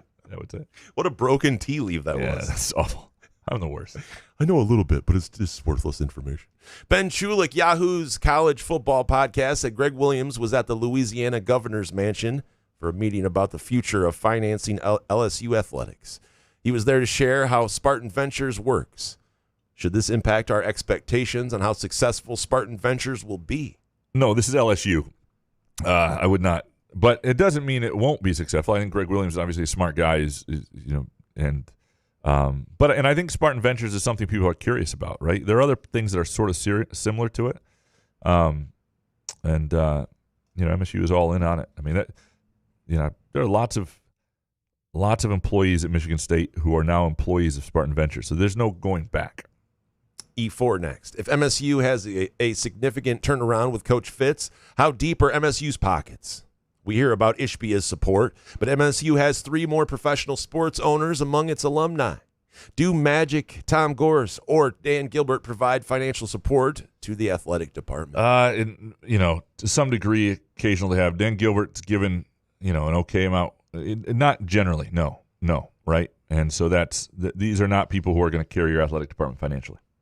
Keith Peters. And by the way, how deep are MSU's pockets? I think we'll find that out. I think they're deeper in places that they haven't been able to tap into, and I think there are, you got to get people excited, and you got to continue to build donor relationships. But there are places that have better advantages than Michigan State. Michigan State's got it better than some. But, when people get excited, the pockets get a little deeper. That said, I still think giving to NIL or anything like that is the biggest waste of money, and I don't think it says anything good about your alumni that they waste their money that way. Keith Peters, I understand that Pat Fitzgerald was cleared of wrongdoing at Northwestern. What I don't get is what drove the administration down that path. Was there hazing? Was anyone held accountable if there was? There was. I think there was some hazing. The question is, and what did Pat Fitzgerald know? And it sounds like he did not know any of it, and certainly didn't direct it. And I don't know to what degree anybody's been held accountable. That's a good question. But Fitzgerald's been pretty. I think it's people say, well, he's been vindicated and other things. There is, the way that the settlement with Northwestern, the fact that their president resigned. There is all the evidence in the world that Pat Fitzgerald was wronged here. That said, we also weren't 100% there, and it is his program, and you do deserve some level of, you need to go know what's going on in your program. Clint One Ball Baney next. I tried to buy a Frandor t-shirt, but I couldn't because I was told that you bought them all, Couch. I did. I'm sorry. There should be some out there. I only have 4 or 5. What are you wearing today? What is that one? It's an Ordoc from Marquette. Yeah, it's nice. Lord. Yeah. Nice. Yeah. Vintage. Clint, next one from One Ball. Will football be around in 50 years? I hope soccer will not be around in a year. Clint, I don't know about football. 50 years is a long time. Like, none of us will be around in 50 years. So, hope not. And so I it's going to be very fascinating when the more and more people who don't play professional football, that just play high school and college, and this it's like, well, they had CTE. It's like, well, wait a second, what? They only played 5 years, 6 years, 8 years of football. Like, at what point? I don't know. I don't know. It's a good question. If you go to Michigan State now, though, everybody's wearing those massive helmets in practice. Everybody, right? Everybody, they're doing their best as a sport to combat this because they know this is the threat. This is the threat to the sport. Football is wildly popular. People love it. And there are places in this country, like Texas, where people would rather have football than their children live, right? That's just the way it is. The people, it is what it is. But it is also, the evidence is not great for the sport. It's not a sport that really should be tied to higher education, that's for sure. But we do it. So what do you know? What do you know? One Ball. What football helmet design will MSU go with against Toledo? I hope it's the old Perlis Block S. That's what they should go. Why not? Yeah. Neons, dude. Let's bust out the neons. Yeah. Lose that game. Matt Salisbury. Do MSU's wide receivers look as small in person as they do in pictures? They don't seem to have that 6'3", 6'4" jump ball guy. They do not, and I don't know if they're all. They're but when you don't have that guy, it's noticeable. It's not a group that has the big receivers, which probably means they have to, in certain roles, lean on the tight ends more. Is this going to be a long season? Like, I don't know. This show has really depressed me about the year. We got freaking players you're trying to get us hype about transfers from Salil Moonfry freaking college or whatever. What college was that? We don't have a jump ball guy. Like, dude, no kicker. I think I might have to hammer the under for wins. What's it at now? It's about 4.5. Oh, my God. Yeah. Oh, God. Scott, did Samson Gash participate in MSU's first practice? Also, does Adam Shaw now look more like a Big Ten linebacker than in spring? I can't tell you on Shaw because I wasn't paying attention to him. I believe Gash did. It's a good question. I didn't personally see him. I think others did though. Scotty Green's El Camino. Is Comp creating AI bullshit videos for likes now? Are you telling me that Fear's windmills in practice is real? Break that down like it's a Zapruder film. Fears appears to have, and there was a real question whether this would happen for him, quite a bit of his lift back, which I think is important. And for him being not just his shot, but being the athlete at the rim that really helps him finish. And I think he showed in the pre-draft workouts that he's, we got a real chance to stick in the NBA. Maybe not as a starter, but maybe he's, a guy who becomes a journeyman in the NBA. We'll see. But if his athleticism is back to the guy that they thought they had, or the guy they had as a freshman, the guy that was in high school, it changes who he is. It really does, and it makes but I think he'll be a better point guard for the injury in the sense that he had to learn, and he talked about this, how to be the point guard without some of that athleticism. That said, if it's not all the way back, I'm not saying the injury was worth it. I'm not saying getting shot is worth it. I'm not saying that's worth it. But the effect of having to learn how to do more with less could help him in the long run. Leonidas. What is this? Leonidas Partners. I think so. That's what we're doing. Okay. You guys excited about Ted Lasso season 4? I am very, very excited. Oh my God. Very, I can't very wait. excited. Yes. Incredibly excited. Yeah. Big time. And based with my TV watching right now, I'll get around to it in 2032. Will you get yelled at if you pop an episode on, though?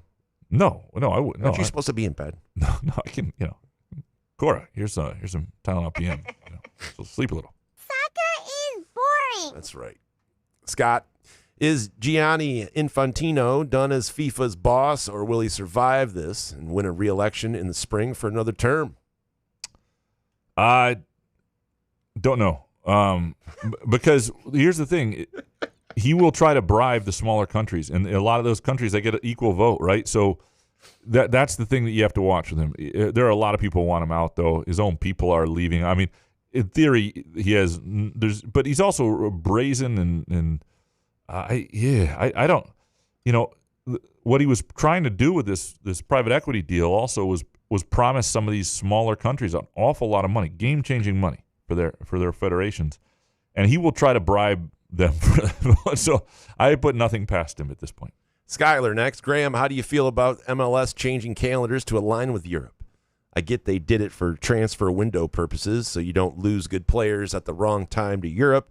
But I agree with you. MLS needs to take advantage of the dead summer months, and now they won't be. Yeah, I don't. I've gone back and forth on this. I mean, I do understand why they're doing it.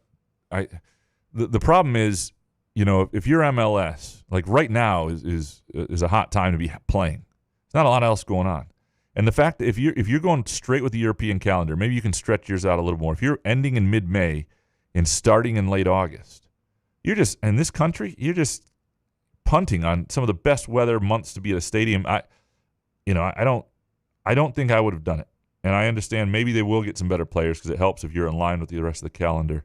And if they do and the league elevates because of it, and maybe I'm wrong, this would not be my play. My play would be actually if anything, I would start the season even earlier, make it shorter, and try to have my most important games right now when people are paying attention before the NFL starts. Mr. Benjen, in basketball and hockey, the trailer on the break is deadly.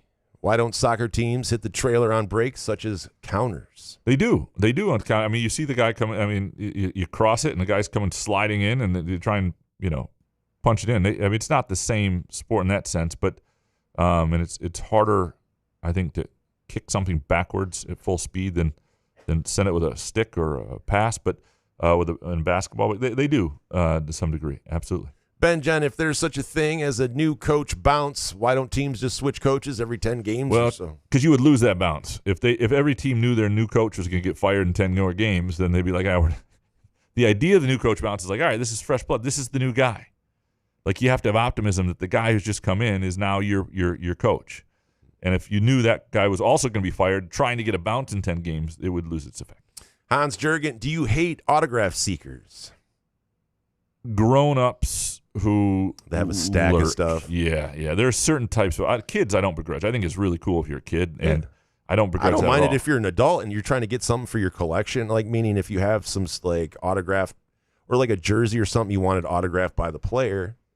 You right? do it it's right. just guys that have a stack of things they're trying to get rich off eBay on some of these young people or players or whatever. It's just wild. Like Hans Jurgen, do you prefer white frosting chocolate or sprinkles on your donuts? What's more effeminate, sprinkles or a merce?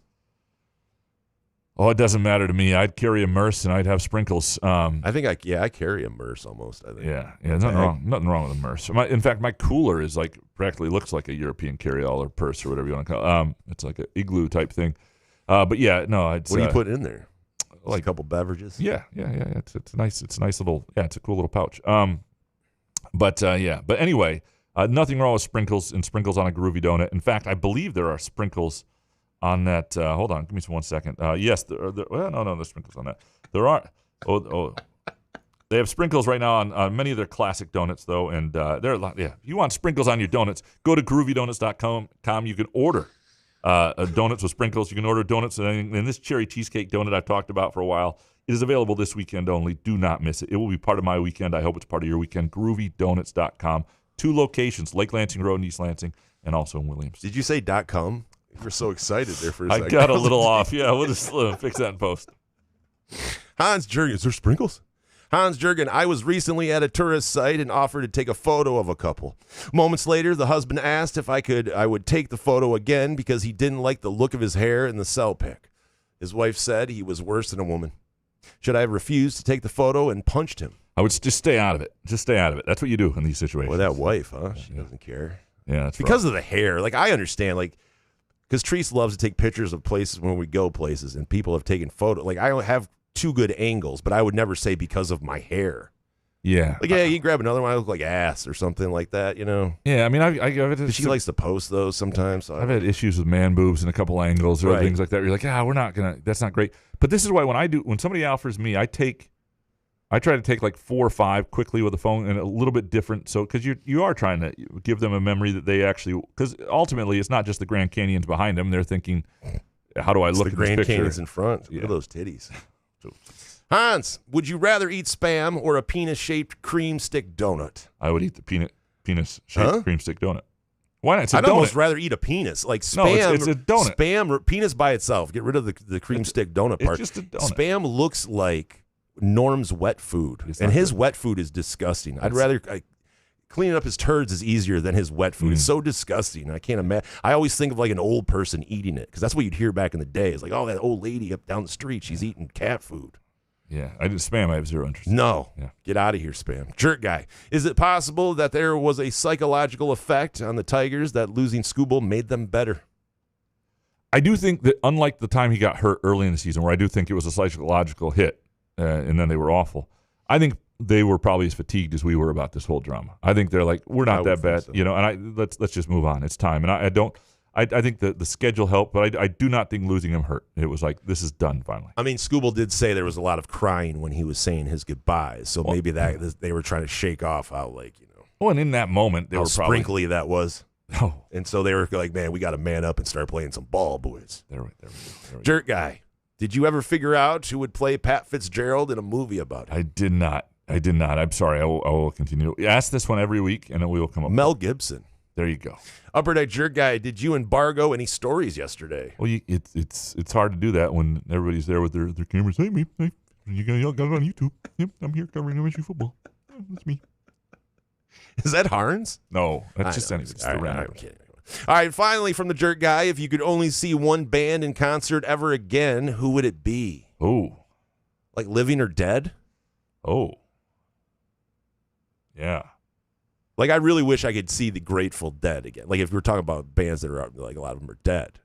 Seeing the Grateful Dead, like, in the 80s or 90s looks like it would have been awesome. But John Mayer definitely would be, like, the one I would definitely have to go to before I get out of here. I need to see Springsteen one more time, and I know that's cliche, and but it's been a number of years, and I'm worried I'm not going to get to see him again. And I've just had a couple concert experiences with him where I just, like, I leave there like, man, I should do more concerts. Like, I'm just that excited. The energy he brings and some of the stuff. Yeah. When's the last time you saw him? Definitely. You got to go back. Like the River, like 2016. He went around and he was playing a lot. Well, he was playing a lot of his. It was cool because he did a tour where he would play like he'd sprinkle a lot of other things in there, but he'd play a full album every night, but it might be a different album. And we got the River, which is pretty sweet. But I want to say it's like 2016 now. Yeah, it's been 10 years. Cool. We appreciate all of you. Thank you for producing our show as you do every show every week. We appreciate our friends at Groovy Donuts. Again, groovydonuts.com. 2 locations, Lake Lansing Road in East Lansing and also in Williamston. Of course, our friends at Firekeepers and the Firekeepers iCasino and Sportsbook app. And Front 43 Neighborhood Pub and Cask & Company Kitchen and Bar. And if you have a fantasy football league you want to put together, get the private room at Front 43 and Cask & Company. Get back that league in person. Make it happen at Front 43 and Cask & Company. Go to caskandcompany.com. We will be off for 1 week while I'm up north, and then we're back at it full go. We appreciate you, as always. Good show, man. Yeah, man. Couch in the Roof.